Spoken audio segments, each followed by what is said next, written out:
we go.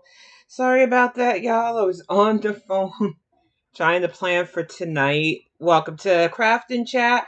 I am your host, KalariGxC. Let me make sure we are live. Just double checking because we had some sound issues last week. Yep, it looks like we are live. I just wanted to check that really quick. I'm going to be honest with you guys. The last week was a wash. I got one makeup stream done on Wednesday. Totally had to skip Friday's stream because I really wasn't feeling that great. This week is no different. I'm less congested, but dealing with other personal health things. And I had to sit myself down and say, this channel and the YouTube, which I'm eventually going back to at least once a week, going to do a live stream on there on probably Saturday. Clear that up. It's supposed to be fun.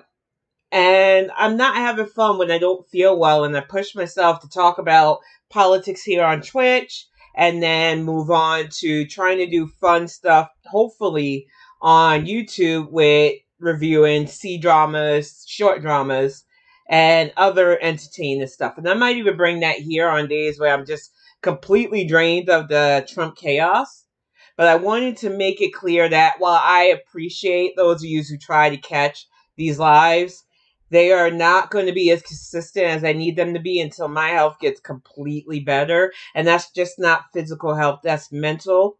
Whenever I'm feeling a low, which I go through, being bipolar and schizophrenic, I need to take a time out from everything and just focus on what can keep my mind and moods regulated. So just wanted to put that out there so that you understand that while I hope to have more weeks where I get both days done and eventually all 3 days done, I'm going to be honest with the consistency not being where I personally want it to be just yet. And hopefully you can all bear with me while we get this together. I have a bit of a change up. Now, while we were going to do Chic today, which I announced a week ago, and I've got her ready for painting, I am doing a lot of Gorillas figures. I've been putting shorts up because I've been printing stuff. Thanks to Tripo Studios, I'm actually able to pull stuff from Gorillas videos and really make fun figures. Yes, with the supports on some, I've had to rebuild and reconstruct some, but I am learning the 3D process, and I'm sorry. This Noodles from the music video Dare is amazing. I cannot wait to paint her and just have fun today.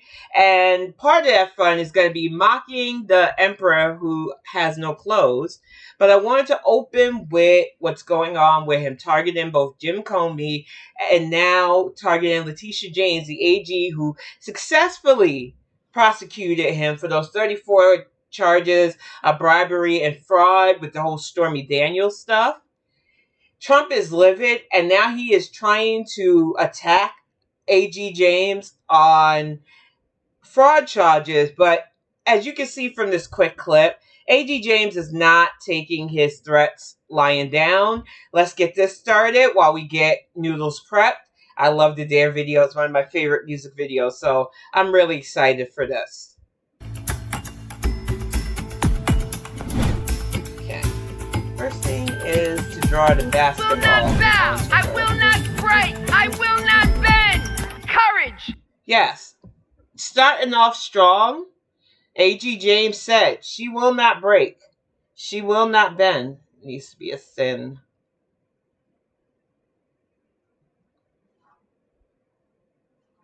We are just drawing the circle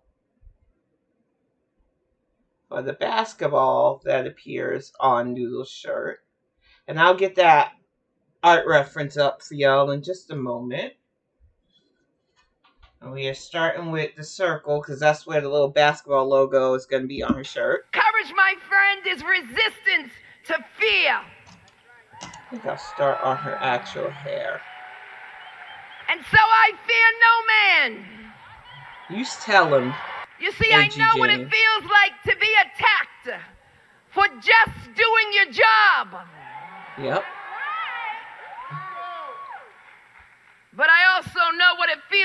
to overcome adversity. You tell him. And so I stand on solid rock. And I will not bow. I will not break. I grew up on a farm and ranch in Nebraska, so I'm always cowgirling. You never want to pay more than you have to. I bet we save about $180 a month with Spectrum. It's always an adventure on the farm. Real customers, real savings. To see how much you can save, visit spectrum.com/save. I will not bend. I will not capitulate. I will not give in. I will not give up. You tell him, Agent James.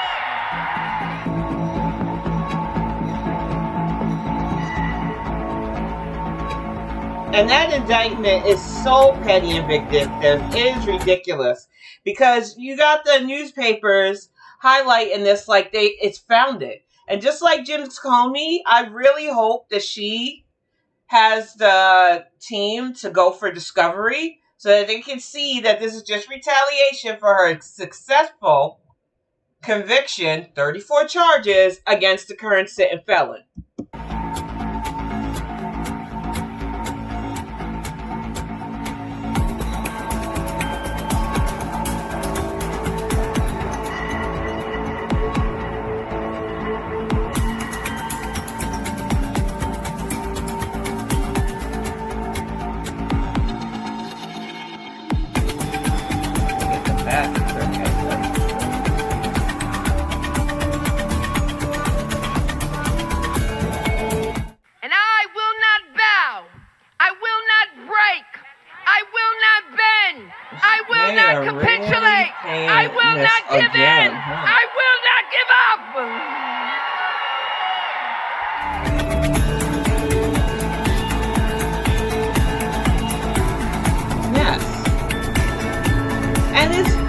Beyond just fighting for our ancestors, Black women, especially in places like business and law, constantly have to deal with the microaggressions and macroaggressions, especially in New York, of ultra wealthy white people who tend to want to abuse their power and think they're above the law. And what Trump is doing is so clear to anybody with a brain. Between targeting 2 law officials who he blamed for his own failures, it is becoming clear that the tantrum old man is becoming retaliating. But since this is going to just repeat itself, I am going to move on to Texas Paul, who has his own words on what's going on, what's happening with this nonsense that he's labeling peaceful protest as the reason why they can't stop this 14-day shutdown. So let's get Texas Paul fired up while we continue. Well, the Trump administration is saying it's no King's Day that's keeping them from reopening the government. Ridiculous. So Texas Paul, hope your coffee's as good as mine. Well, I hope it's better. I do. I hope it's better. Believe them when they tell you what they are. Those of us that have been to No King's Day protests know that they're not interfering with government in any way, shape, or form. At all. All they're doing is telling you they can't govern. And this is just the latest excuse. Believe them. They can't govern. Mike Johnson. Well, the Trump administration is saying it's No King's Day that's keeping them from reopening the government. And so Texas Paul, hope you I love that coffee cup, though. I drink tea. But what he's saying is just a symptomatic system of what the Republicans are doing. It's not our fault that the government shut down, even though we're the ones in power. Nope, it's the Democrats and all their base. I used to believe are eating it up, but considering this nonsense with the shutdown is negatively impacting them and they forget how self-centered a lot of their base are, this is backfiring on the Republicans really badly, and I'm glad for it because they control the House, the Senate, and the Supreme Court, and yet we have shutdowns. We have unrest brought on by thugs that are calling themselves ICE agents. We are in ridiculously dumb times, and while normal people would be worried about that, this is what our current president is worried about. Let me bring this up because I thought it was funny before I even get the art reference up. Because he's in a feud with Times Magazine over this. Let's make this bigger. This is the picture that Times Magazine used to, I guess, commemorate the doofus. And he went on a complete tirade on top of the Nobel stuff, which I'm going to get to because it's hilarious, about them making his hair disappear. No, hun, that's alopecia making the hair disappear. That's old age because you're almost 80. Your hair is ready to jump ship because it's tired of you. That is a fitting picture of the current sit-in wannabe dictator. And the fact that he is so pissed off about this hairline or lack of hairline is hysterical to me. But being petty aside, let's get Noodle's reference up here for funsies. Oh my gosh, it made her so big. Let's shrink you down.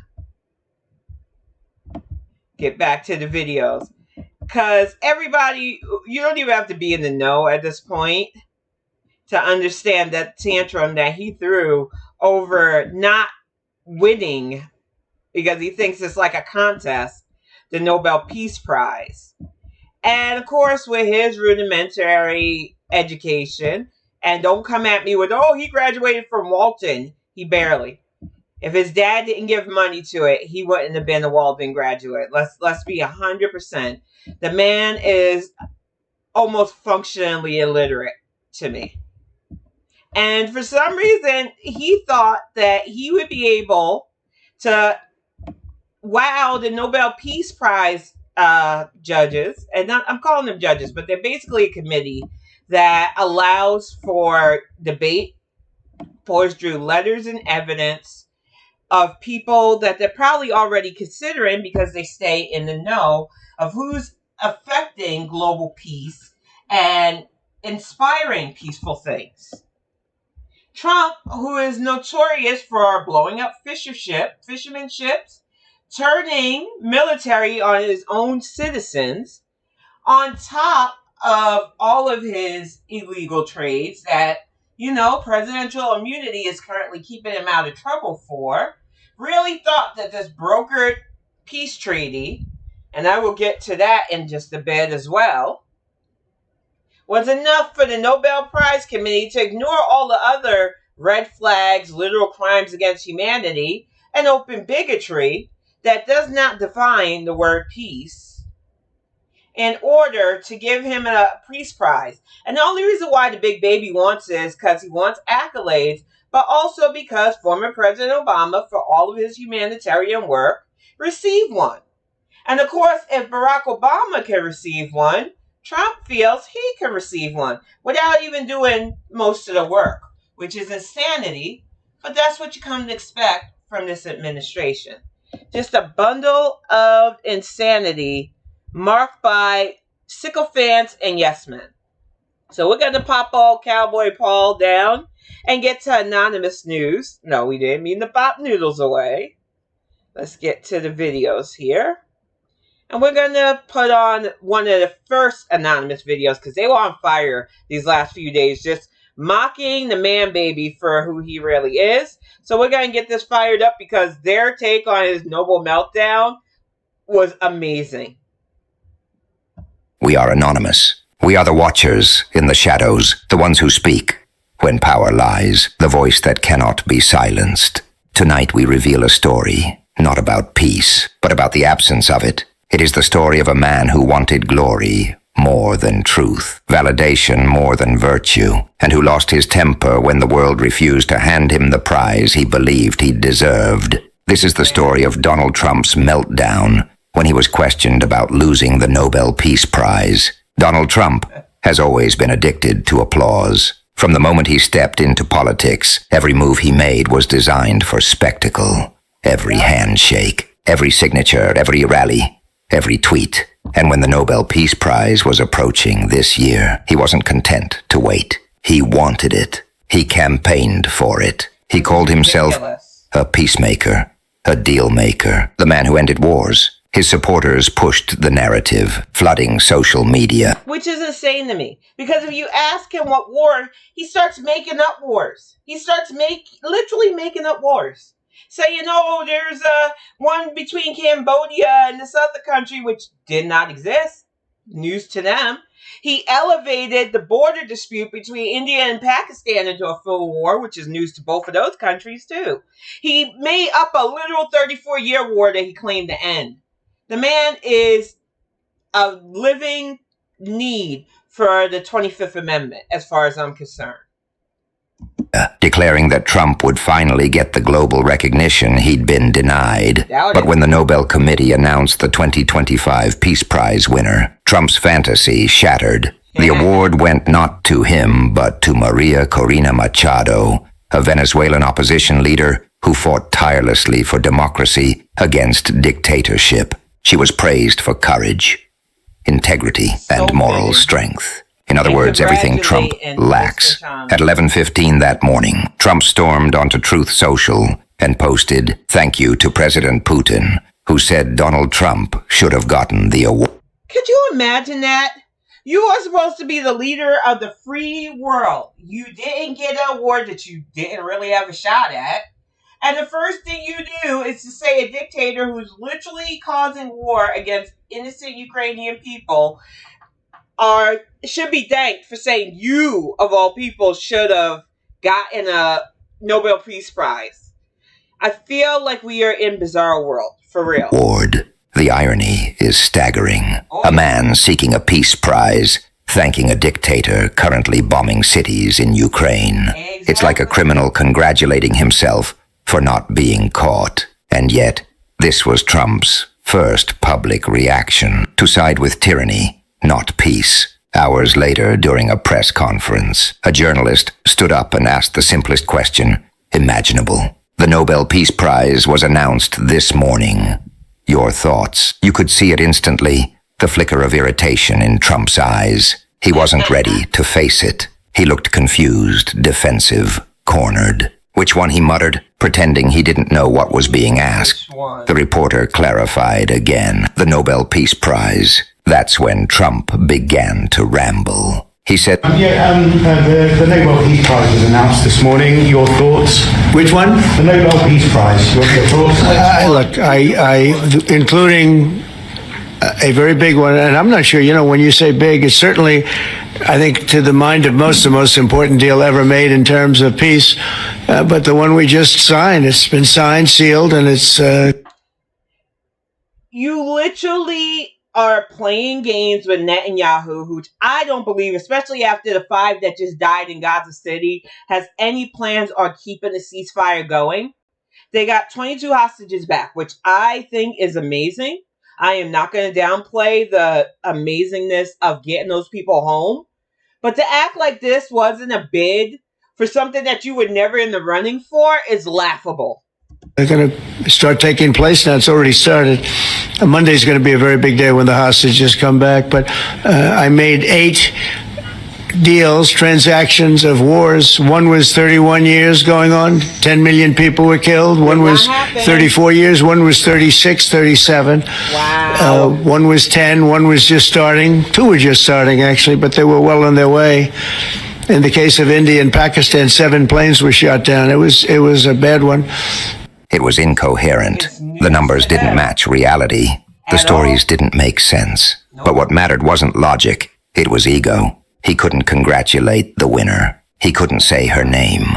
He couldn't show dignity. Instead, he went on a self-praising monologue, listing imaginary achievements, creating an alternate world where he alone was the savior of peace. Then came the lie that would define the entire moment. Trump said, the person who actually got the Nobel Prize called today and said she's accepting the... And see, there was some fake news, and I hate using it. I'm not even going to use fake news. There was some questionable publications that literally ran with the lie that this woman called him and was humble with him and all of this nonsense because they couldn't accept the fact that their man baby wasn't even in the running for a Nobel Peace Prize and has done things that made him more akin to never being for peace. They couldn't handle it, so the copium was, oh, she said that he deserved it, which never happened. This in honor of you because you really deserved it. The person who actually got the Nobel Prize called me and said, I'm accepting this in honor of you because you really deserved it. That was a very nice thing to do. I didn't say then give it to me though. I think she might have. She was very nice, and I've been helping her along the way. They need a lot of help in Venezuela. You helped them out with $20 billion, and they helped put Jinping out with a better, sweeter deal for soybeans. So once again, you're an idiot.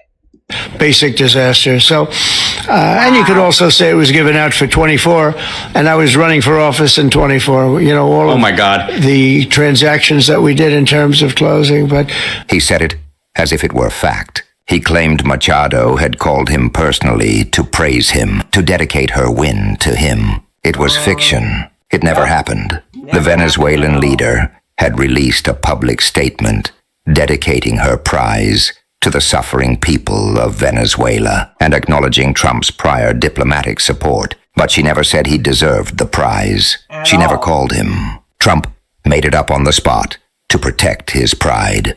What followed was pure theater. He smirked, pretending to be humble. I didn't say give it to me, he added, as if refusing a prize that was never his to begin with. His aides laughed nervously in the background. They knew the script. When Trump lies, you smile. When he invents, you nod. When he burns with anger, you laugh as if it's a joke. That's not leadership. That's fear, disguised as loyalty. But the truth came quickly. Reporters confirmed there had been no call, no dedication, no tribute. Machado had not flattered him. She had acknowledged his past support because it was politically convenient. That's what smart leaders do. They balance diplomacy with strategy. Trump, however, mistook diplomacy for devotion. Later that day, the chair of the Nobel Peace Prize Committee was asked directly about Trump's campaign for the award. The question was blunt. What does the committee think of President Trump's repeated claims that he deserves the Nobel Peace Prize? The chairman smiled and answered, This committee sits in a room surrounded by the portraits of all laureates, people of courage and integrity. We base our decisions on the will of Alfred Nobel. U.S. President Donald Trump has repeatedly said he deserves the Nobel Peace Prize and he'd like to have it. He even said that it would be an insult to the United States if he doesn't get it. What does as the chairman of the Nobel Peace Prize Committee, think of this, and how has this campaign-like activity by the president and his supporters, domestically and internationally, affected the deliberations and the thinking in the committee? In the long history of the Nobel Peace Prize, I think this committee have seen any type of campaign, media attention. We receive thousands and thousands of letters every year of people wanting to say what for them leads to peace. This committee sits in a room filled with the portraits of all laureates, and that room is filled with both courage and integrity. So we base only our decision on the work and the will of Alfred Nobel. That was the polite version of saying never him. And yet Trump still couldn't let it go. He continued posting, insisting that the committee was biased, that politics had influenced the decision. His spokesperson called the Nobel Committee. How about the fact that they don't want to recognize a human rights violator as a Nobel Peace Prize winner? I honestly think that this pretty much goes against everything the Nobel Peace Prize stands for, as the committee chairman has said himself. It is insane to me that he thinks people can turn a blind eye to what he's literally doing. He's turning military on U.S. citizens, but we're supposed to ignore that fact, right? A disgrace. MAGA accounts swarmed the internet, accusing Norway of corruption, calling Machado a puppet, attacking journalists who reported the truth. This lady got her country out of a fascist regime. But of course, MAGA is now pro-fascist because they go after anti-fascists. So I'm not surprised that they're acting like this at all. It became a full-blown media war over a prize he never had a chance of winning. Social media turned the meltdown into a circus. Memes of Trump holding a fake Nobel trophy spread everywhere. Wow. Late-night hosts joked about his tantrum. Trump says he ended 8 wars, one comedian quipped. Yeah, mostly by forgetting where they were. Another compared him to a kid throwing a fit because someone else got a gold star in class. Even The Guardian and Time magazine published headlines calling it what it was. Trump loses Nobel Peace Prize he shamelessly campaigned for. That headline alone captured the humiliation. Behind the scenes, sources close to Trump said he was furious. He lashed out at aides, blaming them for not pushing harder. He accused his former allies of sabotaging him. He even ranted that the Nobel Committee was run by globalists who hate America. His anger wasn't about peace or principles, it was about prestige. He wanted the image of greatness, the validation of the world bowing before him. But the world had moved on. What makes this entire episode so telling is not just his behavior, it's what it exposes. This wasn't a momentary fit, it was a window into a man whose self-worth depends entirely on recognition. A man who needs constant applause to feel alive. And when the applause stops, he invents reasons to believe it's coming back. He can't process rejection. He doesn't learn from it. He rewrites it. He lies to himself before the world can tell him the truth. In one exchange, a journalist asked him if he planned to congratulate Machado personally. He stared blankly and said, "We'll see. She knows what I did. Everyone knows." That line said everything. In Trump's mind, acknowledgement is something the world owes him. Gratitude is a debt others must pay. Even peace becomes a transaction. Meanwhile, Machado's own reaction stood in stark contrast. She called for unity, for democracy, for compassion. She said the prize belonged to the brave citizens of Venezuela, who continue to fight for freedom despite fear. She thanked democratic nations, including the United States, for their support. She showed grace. She showed what leadership looks like. And while she was doing that, Trump was still raging online, reposting fringe articles claiming the Nobel Prize was rigged. He even tried to float the idea that the committee would one day correct its mistake. The irony, of course, is that the Nobel Committee's entire point is to honor integrity. Trump campaigning for it is like a storm demanding to be called the sun. But here's what you must understand. This story isn't about a trophy. It's about character. It's about the difference between those who seek power to serve and those who seek power to be worshipped. Trump's reaction to losing his anger, his denial. His lies reveal a truth that should never be forgotten. He doesn't fight for peace. He fights for himself. He doesn't want to end wars. He wants headlines. And tonight, the world saw him for what he is, a man obsessed with symbols of greatness, but incapable of the humility that greatness requires. His anger over losing the Nobel wasn't a moment of passion. It was an admission of weakness. He showed us that peace cannot come from ego. It comes from courage, sacrifice, and truth, 3 things he will never understand. We are anonymous. We do not forgive. We do not forget. Expect us. And that was Anonymous, breaking down his tantrum in the White House. Jimmy, I'm the host of the show. No, none of that. I'm trying not to deal with ABC's nonsense. They like to go after people. But it's hilarious to me that this man who had he's the epitome of non-peace, of strife, of unnecessary conflict, is sitting there trying to convince the world that he deserves a Nobel Peace Prize and did not get it.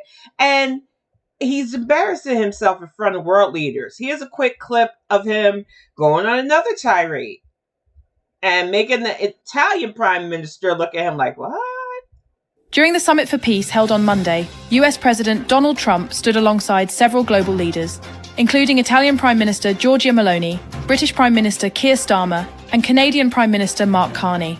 The summit, co-hosted by President Trump and Egypt's Abdel Fattah el-Sisi, aimed to promote an end to the ongoing Israel-Hamas conflict in Gaza after a major ceasefire breakthrough.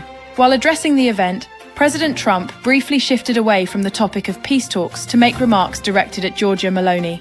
He began by calling her a beautiful young woman, but paused midway, stating, "Such precious time." Wow, come on. MSNBC. Well, everybody knows that. Can I please? "I'm not allowed to say it because usually it's the end of your political career." Turning toward Meloni, he added, "She's a beautiful young woman. In the US, it's usually the end of your political career, but I'll take my chances." Wow. Trump then asked Meloni if she minded the comment before returning to his speech. Cameras captured the Italian leader's visible reaction, appearing unimpressed and momentarily rolling her eyes. Meloni, known for her expressive demeanour, was later seen making another surprised expression during Egyptian President El Sisi's address, when he suggested that Trump should be nominated for the next Nobel Peace Prize. Insanity. This isn't the first time Meloni's expressions at diplomatic events have drawn attention. Earlier this year, during the G7 summit, she and French President Emmanuel Macron were seen conversing privately, with Meloni rolling her eyes in response to something Macron said, while Trump sat across from them. At the same summit, multiple world leaders praised Trump's role in securing a ceasefire in Gaza.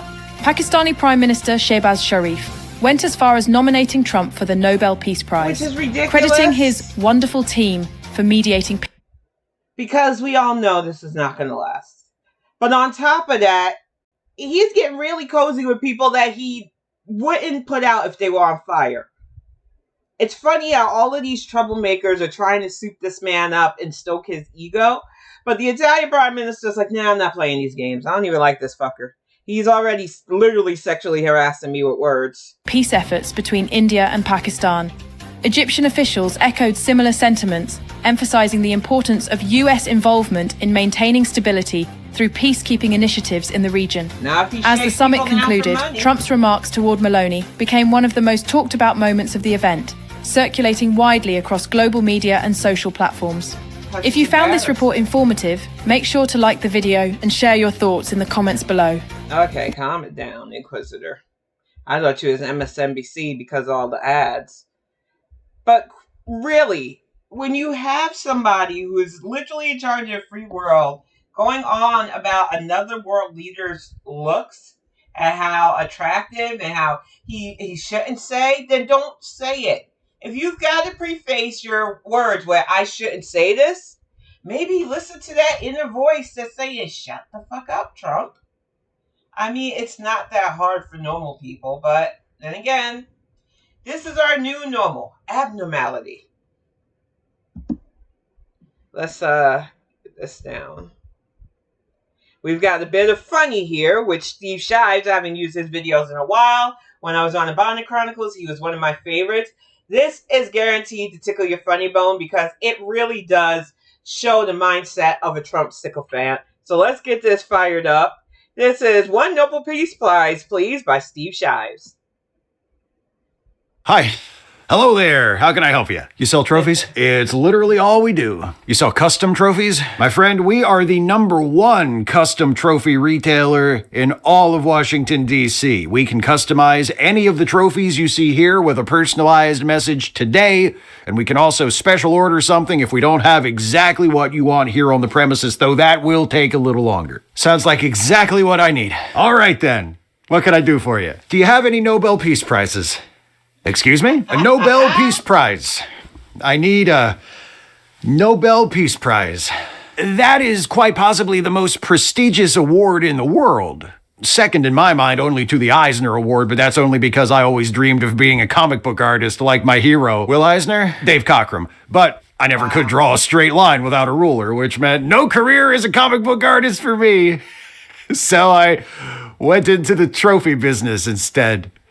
Sorry, do you have any Nobel Peace Prizes or not? Those aren't handed out willy-nilly. Oh, I'm aware. The Nobel Peace Prize is awarded by the Nobel Committee in Norway. They don't give it to just anyone. I know. It's not like the Time Magazine Person of the Year Award. It actually means something. Right, sure, but could you just sell me one of the trophies? One of the trophies?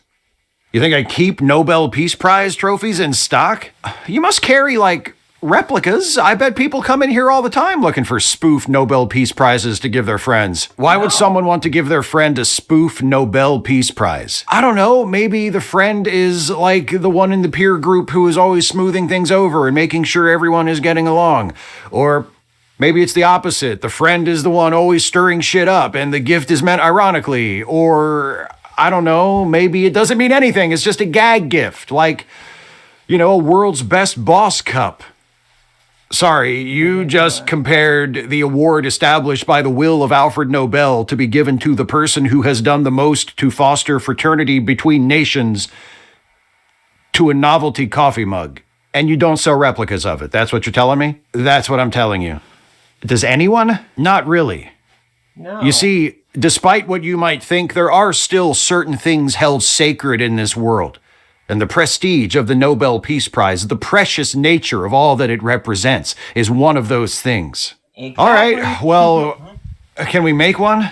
Can we make a Nobel Peace Prize? Yeah, can we just fake one up real quick? What do we need? A little pedestal and like a 6-inch high gold dude with a laurel wreath on his head or something? No. I'm guessing. You don't even know what it looks like. That doesn't matter. The guy I'm buying it for doesn't know what it looks like either. Who are you buying it for? Never mind. Whatever it looks like, it can't be too complicated, right? It's not. So what does it look like?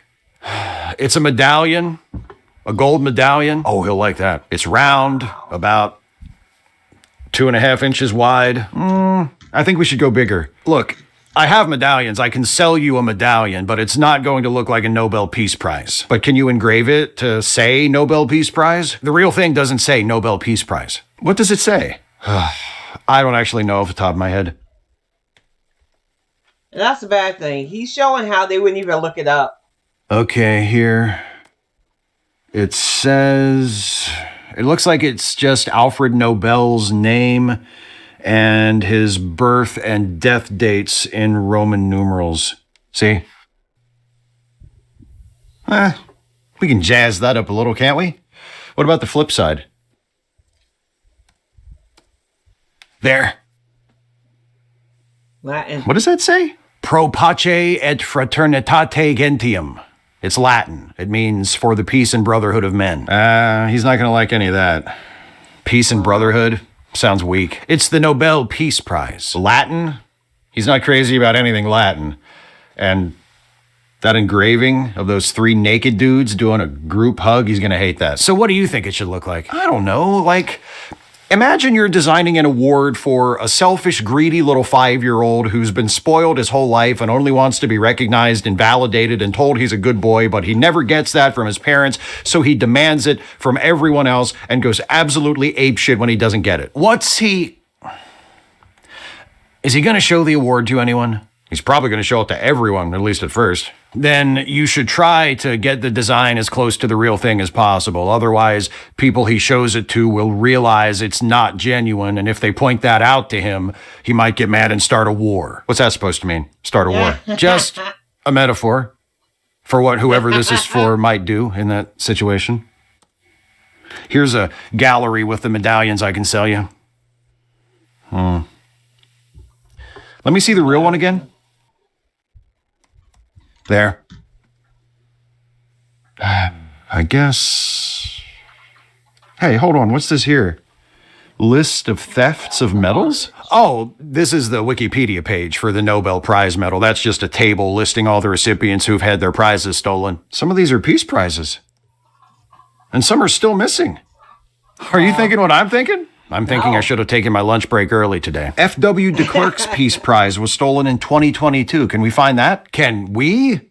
No. Meaning you, whoever you are, and me, the owner of a trophy shop in a strip mall, find the Nobel Peace Prize that was stolen from the home of the former president of South Africa?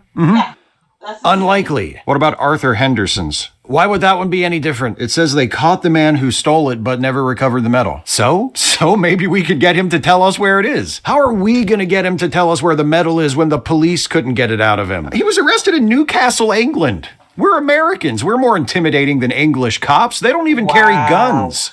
All right. The bad thing is there really are people that think like this. If you want to purchase a trophy, and have that trophy customized with a personal message for the recipient, whoever he may be, I can do that for you. If you want to fly to England and look for the thief of a Nobel Peace Prize so you can convince him to give it to you, I can't be part of that. I don't have anyone to cover for me. God damn it! Why is it so hard to get a Nobel Peace Prize? I mean, why couldn't they just give it to him? You know? Who even cares? Oh, he doesn't deserve it. Like, did Hitler deserve it? Hitler never won it. And it's a good goddamn thing, because if you think my boss wants it now, if he found out Hitler had won it, I'm just saying, this isn't my business, but have you ever considered that you might be happier? My life would be so much easier right now if they'd just given him that fucking prize, man. You have no idea. I wouldn't be here trying to get a fake peace prize to give him to soothe his ego, which is so fragile and shallow that would totally work, by the way. To just give him what he wants. That's it. He's not complicated. Believe me, he's not a complicated person. All he wants is for everyone to give him everything he wants. That's it. Just do that and everybody's happy. Well, not everybody. Sometimes what he wants is to hurt other people and they're not going to be happy. But if you're not one of them, you'll be fine. So what do you care? Wow. And, I mean, what other choice do we have? To not give him what he wants. To... What? You don't have to give him what he wants. Exactly. The only reason he has any power at all is because people give him what he wants. If people were to treat him like the petulant, undeserving child that he is, what's the worst that could happen? Bingo. He throws a tantrum? What? No, the worst that could happen is that he doesn't give me what I want. And what's that? What do you want? I want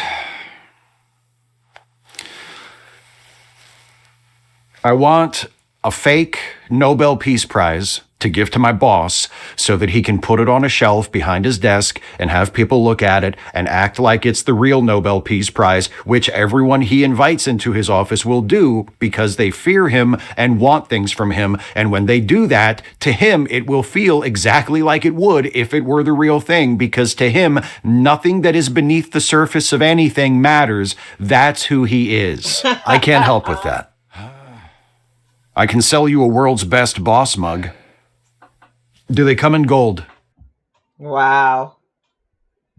And see, that is the problem with giving in to somebody's tantrums.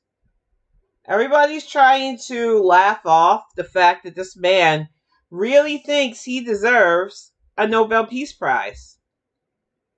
They really, oh, look at all the C-dramas that come up. I am going to have so much fun reviewing those. But it's insane to me that there are people, not just in his camp, but of his loyal base, that seem to think that this one thing with the hostages, which has not led to conflict de-escalation at all, given the 5 that died in Gaza City today, is enough to ignore all of Trump's freaking issues with humanitarian issues. And if they want to play dumb, fine. But the rest of us don't have to play along with this. So let's move on to the next video. Because the funny doesn't stop, but a lot of us are starting to see the writing on the wall for Trump. Starting to see that the old man's running out of steam.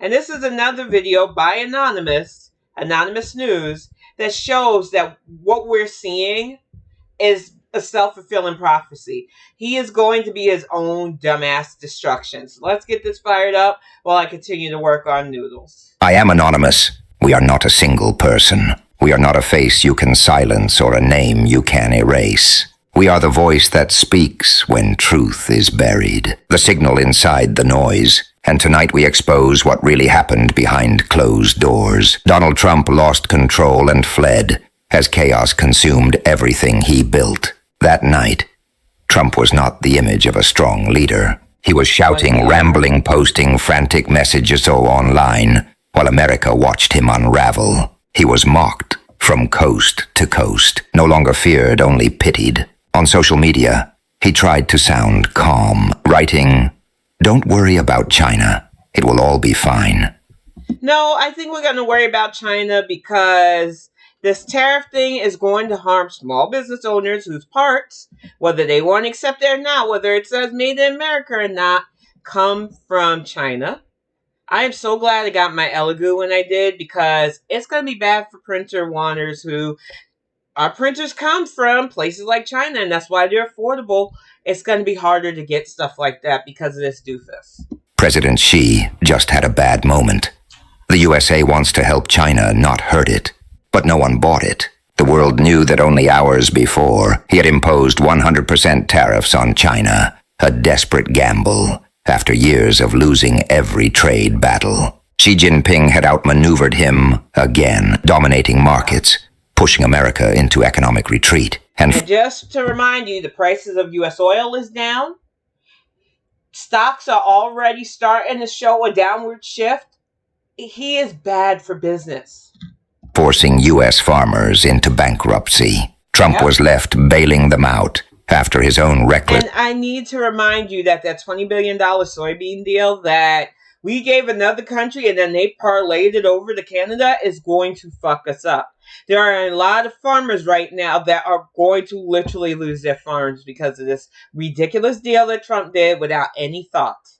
His policies destroyed their livelihoods. He called it leadership. In truth, it was chaos wrapped in delusion. As farmers drowned in debt, Trump smiled for cameras and told his granddaughter, "Everyone's happy, honey." Thank you, everybody. Thank you. Your taxes are coming down. See, everyone's happy, honey. That's awesome. We've done a good job. She's just as dumb as her grandfather. We'll run through the 9 holes. Happy, millions of Americans couldn't afford food rent or health care. Inflation was rising faster than paychecks. Families were one missed payment away from disaster. Yet there he was on the taxpayer's dime, riding around his golf course, surrounded by billionaires, bragging that he was lowering their taxes. The same man who gutted healthcare subsidies, stripped protections from millions, and handed billions to foreign bailouts. The same man who pretended to have solved inflation while the working class was breaking under its weight. Across the country, people fought back in their own way. In Portland, Chicago, and other cities, protesters inflated massive caricatures, mocking Trump's fantasies about war zones in blue states. They laughed at his calls to send the National Guard into Democratic cities. At an ICE detention center in Chicago, the crowd shouted, "This is what democracy looks like." Finally, about time. This is what democracy looks like. In Portland, the protest grew stranger. Even a group of naked cyclists joined the demonstration. But underneath the humor, there was anger. Deep, burning anger at a president who treated citizens as props and dissent as treason. When reporters asked which city he planned to straighten out next, Trump smirked and said, I have, but I won't say it now. National Guard, have you decided which city that you want to go into next? Yeah, I have. I have. I'm not going to say it now, but yeah, I have. We're going to go into another place and straighten it out. And I will say this: I watched today. I didn't know that was continuing to go on, but Portland is unbelievable. He was lost in his own illusion of control. Then, before flying to the Middle East, Trump's mask slipped again. Reporters noticed how scattered he seemed, fumbling for words, his mind drifting. He didn't recognize Dasha Burns, a journalist who had covered him for years, and waved her off with, "Politico is fake news." When pressed about his sudden love for Qatar, after once calling them a terrorist funder, he stumbled through half sentences about geography, even saying Qatar was walking distance from Iran. Tariffs on China. Are you considering walking that back? Who are you with? Politico. Dasha Burns, sir. Dasha Politico. Politico's gone bad. They've been so wrong about everything. Politico has been so wrong about everything. Let's get somebody else to ask some questions. Do you mind? Is that all right? Because Politico is fake news. The man once trusted with nuclear codes didn't seem to know what continent he was on. Inside his circle, even loyalists began to fracture. Thomas Massie rejected his federal meddling and called out the administration's manipulation of universities. Marjorie Taylor Greene, one of his most vocal defenders, broke ranks, saying mass deportations were unrealistic and inhumane. As a conservative and as a business owner in the construction industry and as a realist, I can say we have to do something about labor, and that needs to be a smarter plan than just rounding up every single person and deporting them just like that. Now. Right. So, and I'm going to get pushback on that, but I'm just living in reality from here on out. Yeah. And if anybody's mad at me for saying the truth, then I'm sorry. Marjorie Taylor Greene, ladies and gentlemen, our next president. Sorry, JD Vance. Well, I mean, there's people are saying it. I go to dinner parties. Yeah, I heard you. Well, by the way, I heard you on Joe Rogan. MAGA's foundation cracked. Infighting spread through the movement like fire. Randy Fine labeled Greene a rhino. The faithful started tearing each other apart. Meanwhile, Wall Street panicked. Analysts on CNBC compared Trump's economic collapse to the crash of 1929. Cryptocurrency imploded. Major investors pulled out. His policies impulsive, contradictory, self-serving had left the economy shredded. Even conservative donors whispered the unthinkable Trump had become a liability. And still he bragged. He reposted Netanyahu's praise. Of course he did. Because in Trump's view, and sorry about that, had a bit of a painting thing. My paint fell over. But, of course, he's going to say men like Netanyahu, who, as John Oliver has exposed, has very questionable ties himself to a lot of the badness going on, is praising him. He's going to downplay the fact that his crypto scam, because that's what I'm going to call it, I don't care at this point, it's literally a scam, is going to fuck up our economy worse, only enriching him and his family members more. It is literally turning America into a bunch of oligarchs again. And of course, the tech billionaires love him. You got that Ellison guy who bought CBS, put Barry Weiss's fake ass in charge of that. And don't even get me started on her. She might be my topic on Friday, since I watched John Oliver's take, and I have more of a personal take. And somebody went around with her a few times on Twitter because she's a fucking pick-me.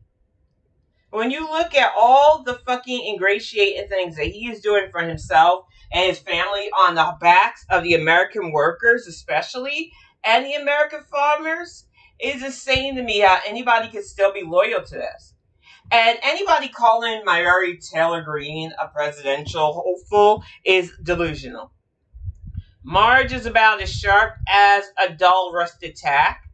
She's trying to get off the ship before it sinks. That's all that is self-preservation. She's not a wonk. She is not a rhino. I have seen a bill passed by her at all, but I've seen enough controversies. And one of our representatives here, Dan Dingle, would have kicked her ass. So she needs to stop picking fights, because I'm with Jasmine Crockett. She's a bad-built, bleach, butch body bitch. Point blank. Let's get this finished up, though, while I continue to work on news. Because it just set me off, y'all. It really is. Demanding a Nobel Peace Prize for himself. He called a fragile ceasefire the greatest diplomatic achievement in the Middle East since the founding of Israel. But when asked about a two-state solution, he admitted he didn't even know what it meant. This was no peacemaker. This was a man desperate. In his first term, and I will never forget this because some people have really Dory-like short-term memories. Israel and Palestine had come to a two-state agreement back during his first term. I remember because he went on this tour of both Saudi Arabia and Israel. He stood with that globe looking as evil as fuck with other Arab leaders. And then the two-state accord just stopped. It disappeared. Because for Trump and his ilk, conflict is good. It keeps people fearful. It keeps dictators in power. And it was a mess. A real attempt at actual peace was shattered by his regime. Him, his little fucking son-in-law Kushner, who really do want to turn Gaza into resorts. And people need to remember this as they're patting him on the back for this hostage-freeing stuff. that the conflict has not officially stopped. And that the 5 dead in Gaza City today is just going to trigger more of a conflict. But people who go for substance can see this. People who think that Trump's stunts makes him a leader are the problem. And we have got to keep calling this out so that maybe we can reach some of them that still maybe has a fraction of critical thinking left. Desperate for applause while the world burned. He had once told Netanyahu to delay peace talks because it might hurt him in the election. Thousands died so his ego could breathe a little longer. That's not diplomacy. That's madness disguised as strategy. The deeper you look, the darker it gets. During his first 100 days back in office, Trump withdrew from international human rights organizations, threatened NATO allies, and slashed environmental protections. He pardoned hundreds of January 6th rioters, turning insurrectionists into martyrs. The White House became a circus of paranoia and vengeance. Reporters described it as chaotic, frightening, historically dangerous. His own advisors whispered that he was unfitty, unpredictable, and untethered. Polls showed the majority of Americans used the same word to describe his presidency chaos. That wasn't an exaggeration.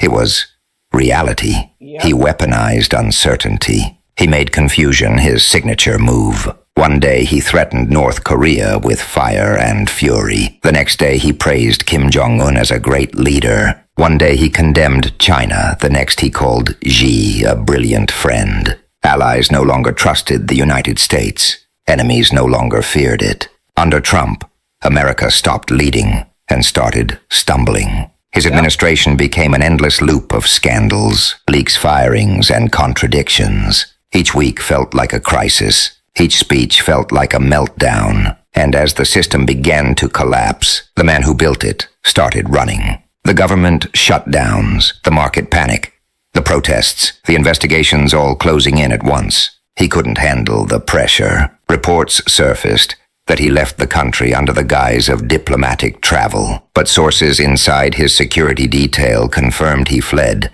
to avoid public confrontation. The White House remained dark for 3 days. No briefings, no statements. For the first time, there was silence, the kind that follows disaster. Those close to him said he spent his last hours in the United States, wandering the golf course, alone, muttering to himself, calling old allies who refused to answer. His own family distanced themselves, citing security reasons. Staffers described him as pale, shaking, obsessed with betrayal. He watched cable news in disbelief as coverage turned against him. Former loyalists mocked him. Late-night shows roasted him. Foreign leaders ignored his calls. The strongman image collapsed into a frightened man, surrounded by the ruins of his own making.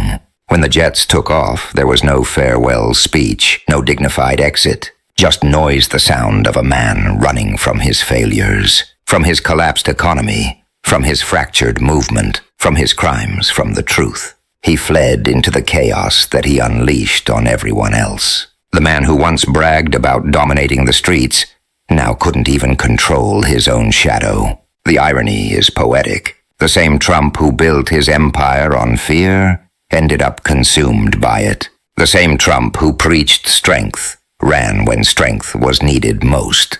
He spent years mocking others for weakness, yet in his final hours he proved to the world that the greatest coward is the one who hides behind his own lies. His legacy is not victory or greatness. It is the image of a desperate man, screaming into the void, demanding applause as everything around him burns.